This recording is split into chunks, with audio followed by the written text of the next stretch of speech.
Halo, selamat malam Tribuners. Anda kembali menyaksikan Bincang Bola bersama Tribun Bali. Bersama saya Alfian dan juga ada Bung K7 di sini, komentator tetap di di Bincang Bola Tribun Bali, dan juga di tengah ada Bapak Nyoman Mertajiwa. Bapak Nyoman Mertajiwa, selamat datang. Dan Tribuners, tadi video yang Anda saksikan di awal itu adalah video salah satu pemain muda Bali, pemain asal Bali, Komang Teguh, yang saat ini sedang mengikuti training center timnas U19 di Kroasia dan sempat beberapa kali juara bersama timnas U16, dan kita akan membahas soal perkembangan Komang Teguh di timnas. Dan sudah hadir di tengah kita tentunya ini Bapak Nyoman adalah ayah kandung dari Komang Teguh yang tahu secara keseluruhan, secara luar maupun dalam dari Komang Teguh itu sendiri. Dan saat ini Komang Teguh bersama timnas U19 mengikuti training center di Kroasia dan sudah 11 pertandingan mereka jalani di sana. Dan terakhir tadi baru beberapa menit yang lalu pertandingan baru berakhir melawan Hajduk Split, salah satu tim besar di Kroasia U19 yang saat ini juga menduduki peringkat pertama di Liga U19, Bung ya. Anda melihat seperti apa timnas U19 saat ini yang sedang menjalani TC di Kroasia? Ya, artinya secara umum progres timnas 19 di bawah asuhan pelatih Sintayong menunjukkan progres yang sangat baik. Ya. Artinya hasil-hasil yang positif ditunjukkan oleh tim asuhan Sintayong dalam beberapa pertandingan terakhir. Terakhir tadi beberapa menit yang lalu timnas 19 berhasil mengalahkan Hajduk Split dengan skor 4-0. Yep. Artinya ini skor yang sangat meyakinkan bagi saya.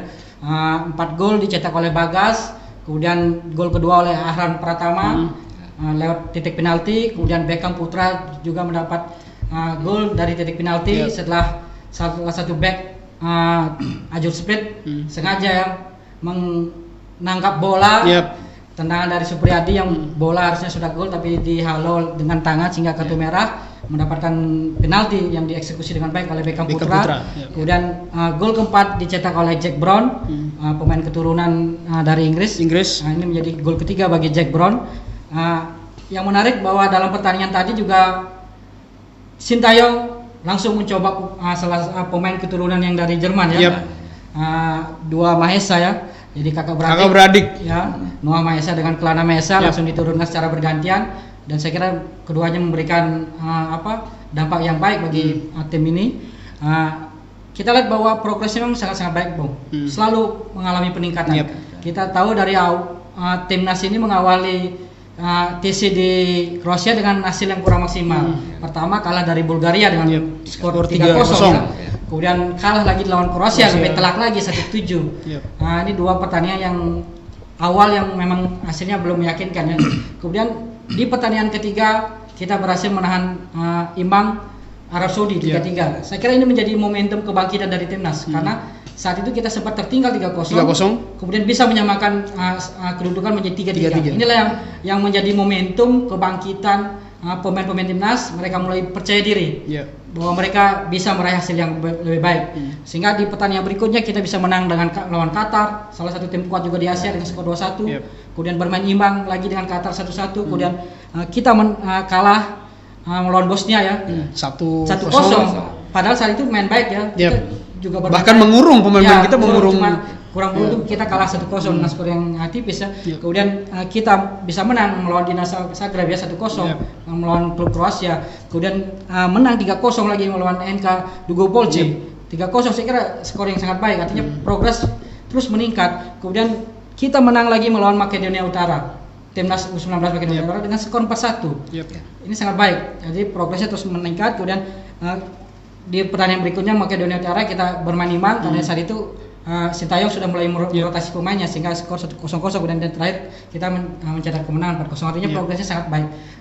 Ada sesuatu yang positif yang terlihat ya. Yang terlihat yang positif dari apa yang dilakukan oleh Sintayong terhadap tim ini. Tapi Anda optimis bahwa Sintayong pasti akan membawa tim ini melaju lebih jauh di Piala AFC maupun di Piala Dunia. Artinya dengan catatan yang diraih di Kroasia ini ada setitik harapan, Pak, bahwa kita tahu bahwa Sintayong adalah sosok pelatih yang hebat ya. pelatih Korea Selatan ini, kita tahu bahwa pelatih hebat, artinya kita memiliki harapan bahwa di bawah asuhan Sintayong, tim ini yang dipersiapkan untuk Piala Asia dan Piala Dunia, ada secah harapan untuk bisa meraih hasil yang lebih baik di ajang berikutnya di Piala Asia maupun di Piala Dunia nanti. Ya, Pak Nyoman. Ya. Pertandingan hari ini Komang Teguh putra Bapak ikut diturunkan walaupun di babak kedua di menit ke-76.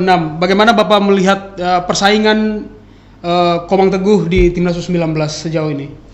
Iya, kalau kita, saya khususnya orang tua, saya senang melihat ada perkembangan di Timnas U19 sekarang di bawah pelatih Sintayong ya.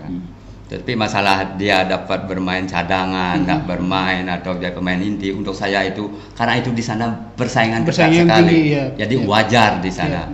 Apalagi sekarang ada pemain dari luar juga bisa masuk main keturunan maksud saya. Ya, kita sebagai orang tua selalu akan dukung itu. Jadi kita selalu dukung terus dan dukung. Ya. Ya Bung, pemain muda Komang Teguh tadi sempat diturunkan walaupun di babak kedua di menit ke-76. Anda melihat seperti apa Komang Teguh? Ya, saya kira Komang Teguh satu pemain yang punya prospek yang sangat baik di Timnas ya. Artinya Komang Teguh juga menjadi bagian andalan ya, pemain utama dari Sintayong dalam kerangka timnya. Dari catatan saya dari 11 laga yang dilakoni Timnas 19, Komang Teguh dimainkan 6 kali sebagai starter, kemudian 5 kali sebagai cadangan, pemain pengganti. Artinya dilihat dari statistik ini Komang cukup dibutuhkan oleh tim dan banyak diberi kesempatan untuk bertanding. Sebenarnya ada 2 pemain dari Bali ya, Komang Teguh dengan Komang Triharto yang sama-sama berposisi sebagai back tengah. Tapi kalau saya melihat bahwa Komang Teguh lebih sering diturunkan. Yang menarik bahwa di laga-laga awal Komang Teguh dimainkan sebagai gelandang bertahan. Artinya saat melawan Bulgaria dan Kroasia 2 kali dimainkan sebagai gelandang bertahan. Kemudian Komang Tri dimainkan sebagai back tengah. Nah di pertandingan ketiga Komang Teguh dicadangkan melawan Arab Saudi, kemudian melawan Qatar juga kembali cadangan, kemudian melawan Qatar di sesi kedua Komang Teguh sudah menjadi starter dan dia bermain sebagai back tengah. Artinya sudah dikembalikan ke posisi aslinya ya. Karena dia memang aslinya adalah pemain back tengah. Nah, di situ Komang Teguh bisa memaksimalkan kepercayaan yang diberikan oleh Sintayong. Dia tampil sangat baik sehingga kita bisa meraih hasil yang positif juga melawan Qatar. Nah, berikutnya melawan Bosnia dia kembali sempat disimpan sebagai pencadangan, kemudian melawan Dinamo Zagreb kembali jadi starter, melawan NK Golpe kembali menjadi starter. Kita bisa menangkan pertandingan, kemudian Makedonia Utara dia sempat dicadangkan 2 kali melawan Makedonia karena saat itu Elkan Bagot sudah bergabung. Artinya Elkan Bagot datang sehingga Komang harus duduk di bangku cadangan karena Elkan Bagot dimainkan dengan Rizky Ridho. Tapi di melawan Makedonia Utara yang kedua, Komang Teguh kembali menjadi starter berdua dengan Elkan Bagot. Di pertandingan tadi melawan Raja Split, Komang Teguh menjadi cadangan. Saya kira persaingan di back tengah memang agak ketat dengan kehadiran Elkan Bagot. Apalagi 4 back tengah nih yang dimiliki oleh Sintayong sekarang. Sekarang yang kalau lihat dari 11 pertandingan ini ada 4 pemain yang selalu dimainkan di back tengah. Yaitu Komang Teguh, Rizky Ridho, Elkan Bagot dan Komang Tri. Nah, memang Elkan Bagot mungkin memiliki satu kelebihan ya. Sintayong juga sudah menyampaikan karena posturnya tinggi. Sintayong membutuhkan pemain dengan postur tinggi. Dan kita tahu bahwa Elkan Bagot juga punya kiprah yang bagus di luar negeri. Artinya sekarang mau tidak mau Rizky Ridho, Komang Teguh harus bersaing untuk mendapat satu tempat ya, mendampingi Bagot. Tapi saya kira status Komang Teguh tetap sebagai pemain utama ya. Artinya dia selalu siap dimainkan, entah dia berduet dengan Rizky Ridho. Saya kira duet dengan Rizky Ridho juga sangat baik ya beberapa pertandingan kemarin. Apakah dia diduetkan dengan Elkan Bagot atau Rizky Ridho yang diduetkan dengan Elkan Bagot.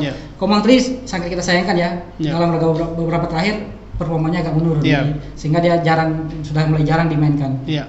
Ya Bung, kita tahan dulu komentar-komentar Anda karena setelah ini kita akan membahas lebih dalam lagi soal keseharian Komang Teguh sewaktu masih kecil sampai saat ini ya Bapak. Dan Tribuners, kami akan kembali lagi ke hadapan Anda setelah pesan-pesan berikut ini. Tetap bersama kami.